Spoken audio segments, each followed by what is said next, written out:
After 6 years and still no pregnancy, there must be something wrong with you. I bet that baby you're carrying isn't even mine. My husband, who's been having an affair, assumes that I must be cheating as well. Get out and don't leave a single piece of trash behind.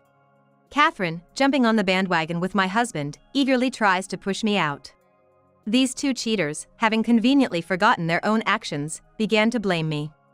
It's heartbreaking. My husband used to be such a considerate person. But now, he seems to have the same twisted mindset as Catherine, making insensitive comments. But after everything, I have no lingering feelings for him. I'm gonna clean up and move out. With that, I said my goodbyes with a smile. The two of them looked baffled, almost pleased, at my composed departure. My name is Michelle Thompson, a 32-year-old woman juggling work and home duties. I switched to part-time work after marriage, spending my free time on household tasks. My husband's earnings are substantial. We could manage even if I was just a stay-at-home wife, but I like working. So, I chose to continue my job alongside handling the home. Balancing work and home can be tough, but my husband often helped out, so I never felt overwhelmed. Bob, my husband, was my senior in college and is a year older than me. Although we're close in age, he has always been reliable and caring. That's why I was sure I wanted to spend my life with him and decided to marry him. His job seems way busier than mine, with a lot of overtime. Even after marriage, he often came home late. Yet, when at home, he always pitched in with chores, and he cherished the weekends with me. He always appreciated my cooking and often expressed gratitude for the chores I did. I felt blessed to have married such a man. Life was blissful, but there were two concerns. Firstly, even after 6 years of marriage, we couldn't have children. Bob would cheerfully reassure me, saying that kids are a blessing and would come when the time is right. While I wasn't too distressed about it, I increasingly felt the urge to start a family as I entered my 30s. At 30, the fact that we hadn't had kids began to worry me. I got some medical checkups, and everything seemed fine with my health. From these results, I realized that I had no choice but to be patient. While I still feel a bit anxious, I've started to calm down. The second issue was Catherine, Bob's childhood friend, who began visiting our home frequently and overstaying her welcome. This was a major concern for me. It's stressful having someone other than family around so often. After our wedding, Bob and I moved to a house in a location similar to Chicago, and, as it turned out, Catherine lived nearby. Since she worked at the same place as me, living close to the office made sense. Initially, due to the hustle and bustle of settling in, I didn't realize she was our neighbor. It took a year after our marriage to notice. Looking back, I think that's when the shadows started creeping into our happy marriage. At work, Catherine wasn't the nicest. When I switched from full-time to part-time after marriage, she made snide remarks. So, you're now part-time after getting married? Why don't you just quit? If you're gonna take maternity or parental leaves, won't that be a bother for the company? She always had a chip on her shoulder, especially towards married women colleagues. Naturally, I didn't like her. I've always found Catherine to be rather snarky, but since getting married, her attitude towards me worsened. There are times at work when I have to speak with her, and every time, she never misses a chance to throw a sarcastic comment. Even if I try to avoid her, she would deliberately find me and make her snide remarks.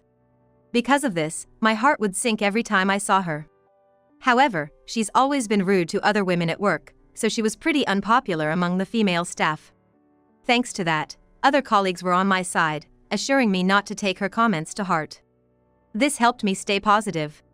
So, when Bob introduced her as his close childhood friend, I couldn't help but feel uneasy. We've known each other since we were kids. Can't believe we'd meet here. While Bob and I were out, we bumped into her, and she was all sweet and innocent in front of him. Oh my! It's been so long! I'm so surprised to see you here. I thought the last name sounded familiar, but never imagined you'd be married to Bob. With her cheerful demeanor and seemingly fresh attitude, I was taken aback. It was during this casual chat that I learned she lived nearby. Moreover, I had mentioned to Bob about her making snide remarks at work, and at that time, he was sympathetic. But upon learning that the sarcastic colleague was his childhood friend, he refused to believe me. She might be a bit straightforward sometimes, but she's a kind person. You're probably overthinking it. Bob dismissed my concerns, saying I was just imagining things. It seemed he had taken her side, having not seen her for years. After that, she became even more hostile towards me at work. It didn't take long for my mild aversion to turn into strong dislike. And even though she lived in the neighborhood, her house was quite far from ours. Yet, she'd often come over, boasting about how close she and Bob were since they were kids. She would frequently hang out in front of our house, reminiscing about old times with Bob, which made me feel out of place. Especially when she'd give me this smug look, seeing Bob and her laughing and chatting. I felt like she had ulterior motives. It seemed like she was after my husband, which made me quite uneasy. Unaware of how I felt, my husband, reuniting with his childhood friend after a long time, got caught up in the nostalgia. Their conversation was lively, and he even suggested having dinner together. Why not stay for dinner? Hold on, you can't just decide that all of a sudden. I was the one preparing dinner, and the last thing I wanted was to cook for someone who constantly belittled me. Plus, the idea of having another woman, especially one who seemed to get along so well with my husband, over for dinner was unsettling. Moreover, her personality was off-putting. But we just met after such a long time. What's the harm in it? Besides, I work a full-time job, unlike you who's just part-time, so I'm more exhausted. Catherine added with a fake victim-like attitude, which gave me chills. Come on, Catherine's my dear childhood friend. Don't treat her like that. With both Bob and Catherine ganging up on me, I reluctantly agreed to cook dinner. While I was cooking, the two of them chatted away, ignoring me. I felt resentment not just towards the inconsiderate colleague but also towards Bob, who wouldn't stand up for me even at home. During dinner, they continued their chat, ignoring me completely. And to top it off, Catherine criticized my cooking, with Bob not uttering a word in my defense. It tastes bland. Don't you have any sauces or something? Get it for me. She kept ordering me around, and with Bob taking her side, I couldn't relax throughout dinner. Thanks for the meal. I'll come again. Sure, you're always welcome. And just like that, as she was leaving, they made plans for her to visit again. Their complete disregard for my feelings left me exasperated, and I let out a sigh. After she left, I told Bob that I wanted this to stop. Hey, can you please stop inviting Catherine over to our house? I have to prepare everything, and she always throws shade at me during her visits. I just couldn't handle another exhausting meal like that, both physically and mentally. It's already hard seeing her at work, and having to deal with her at home too is just too much stress. I just want some peace when I'm at home. You jealous or something? Don't worry, it's not like that. But it seemed Bob didn't get what I was trying to say. He looked rather pleased, thinking I was just being jealous of his close bond with Catherine. She's pretty attractive, and it looked like Bob was enjoying the perceived competition between the two of us. That's not the point. Even when I pointed out how she's always been passive-aggressive at work and continued to show hostility towards me, Bob didn't seem to take me seriously. You're overthinking it. I know Bob saw how she treated me, but he just brushed it off, not considering how I felt. After that, Bob kept inviting her over, and Catherine would happily come without any hesitation. Doesn't she know when to hold back? Despite my constant objections, Bob never listened. He started giving in to her whims more and more. Catherine soon started to act as if she owned the place, and Bob just let her. I was getting really fed up with both of them. Initially, she would come over once a month for dinner. But that frequency increased, and she started showing up weekly. Every time I told Bob to stop inviting her, but he always sided with Catherine. We are spending a lot on food with her coming over so often. You need to tell her to cut back. She's been like a sibling to me since we were kids. You don't need to be so hostile. Bob prioritized Catherine over me, not considering my feelings. And as time went on, every time I objected, Bob would just get more annoyed. With Bob acting this way, Catherine would look at me smugly as she made herself at home. Amidst all this, I caught a glimpse of evidence that made me believe Bob was cheating on me. One day, a notification popped up on Bob's phone screen, and I happened to see the content of the message. The sender was Catherine, who was already uncomfortably close to my husband, so I figured they'd be in touch. But the content was suspicious. Had a great time last Sunday. Let's do it again. That Sunday, Bob told me he had to work the entire day. And typically, I have weekends off from my job. That's when I realized Bob and Catherine might have been meeting up behind my back. Curiosity got the better of me, so I decided to snoop on his phone while he was asleep. The password was his birthday. Seemed simple and careless, but it worked in my favor right then. On checking, I found out that Bob was using work as an excuse, creating an alibi, and meeting up with Catherine. Going through the messages, it seemed like they've been seeing each other for at least the past 3 years. Thinking back, Bob hadn't been as considerate as he was when we first got married. He used to help around the house, but that stopped. I thought it might have been due to increased work hours and fatigue. But now it seems those overtime hours might have been a lie. Around that time, Catherine started visiting us more often, and though we didn't have out-and-out fights, our arguments became more frequent. I was frustrated that Bob wasn't standing up for me against Catherine. I never imagined he could be cheating, so all this information was a massive blow. Although I believed they were having an affair, I still wanted to trust Bob, and so I was conflicted. Then one evening, when I was working late, I happened to see them walking arm in arm. I had told Bob about working late, and he said he'd dine out. So, I was focused solely on my work. But on my way home, as darkness settled, a loving couple walked past me. I was distractedly looking around when I recognized the couple in front of me. To my shock, it was my husband, Bob, and a colleague of his, Catherine. My heart nearly stopped. They were engrossed in their conversation and didn't notice me. I quickly hid. They were walking arm in arm, clearly very close to each other. I discreetly followed them to gauge the situation, and it was evident that they were quite intimate.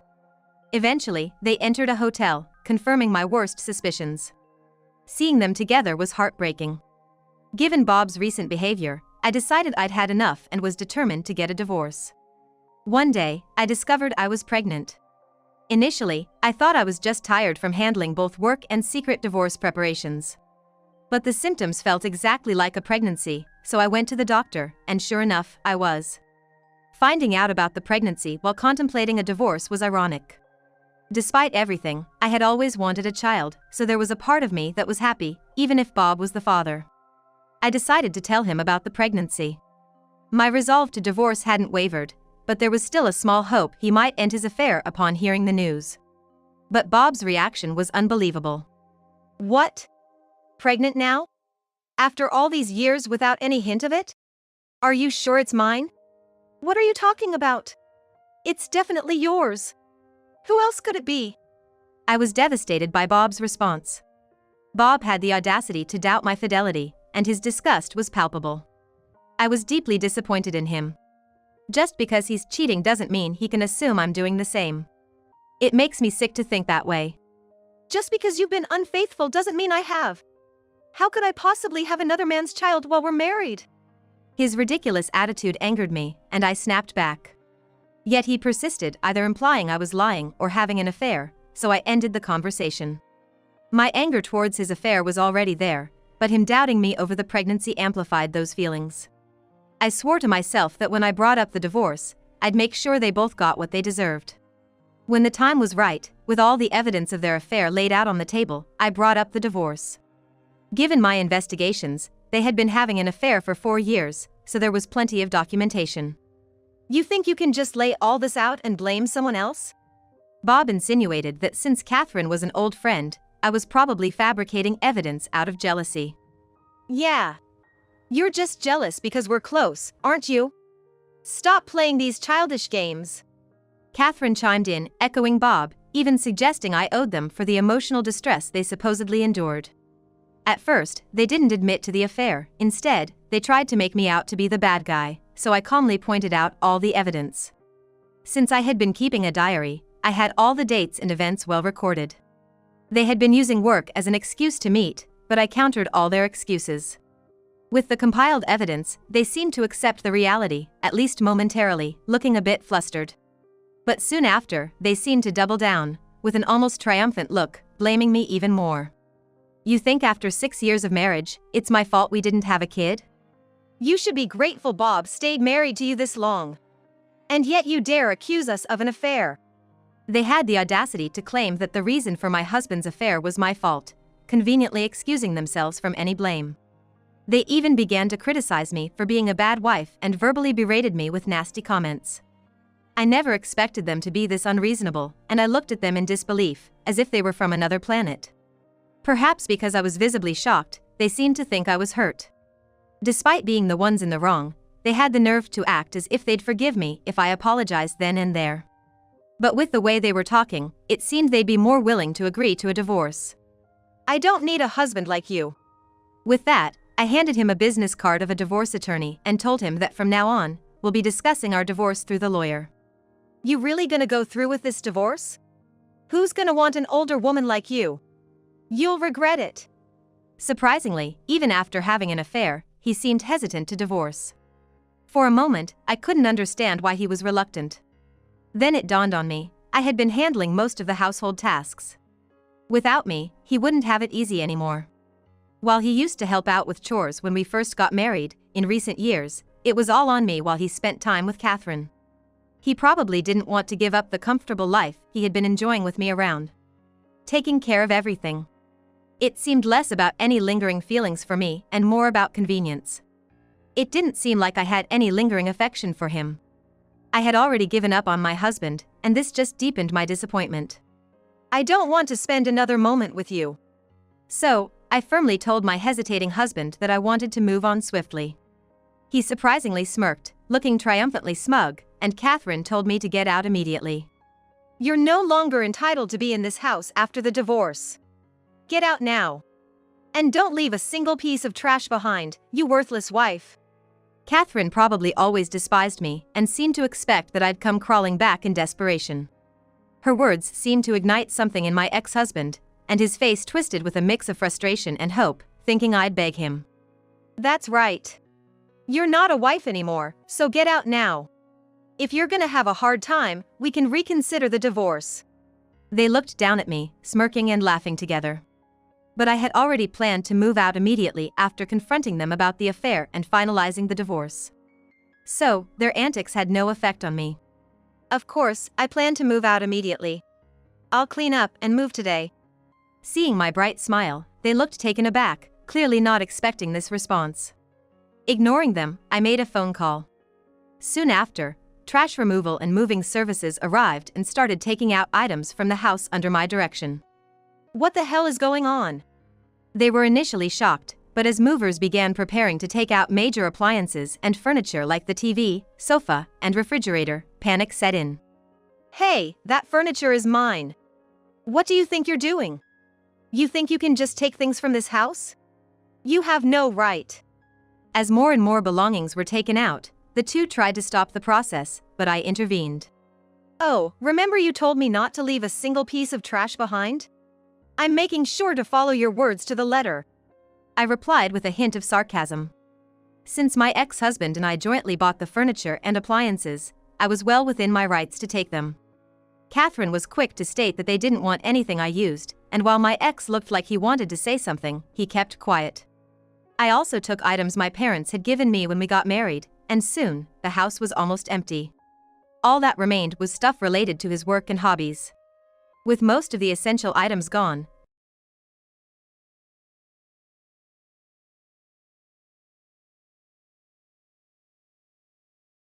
but leaving it behind felt liberating.